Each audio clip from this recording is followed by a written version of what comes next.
Let's begin a quick tour of the new Max V2 interface, specifically focusing on how to manage extra guest charges, packages. This option allows you to manage the extra guest charges for specific packages.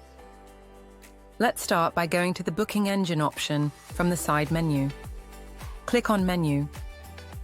Under Hot Links, you will find the option of B Packages. Click on the Action button and then click on the Edit tab. Click on Room Type.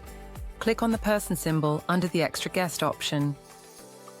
Here we have the option to add different charges for the extra guests for specific packages. Enter the charges. Once all the changes are done, click on Save. Thank you for watching. For more videos on related topics, please visit our YouTube channel.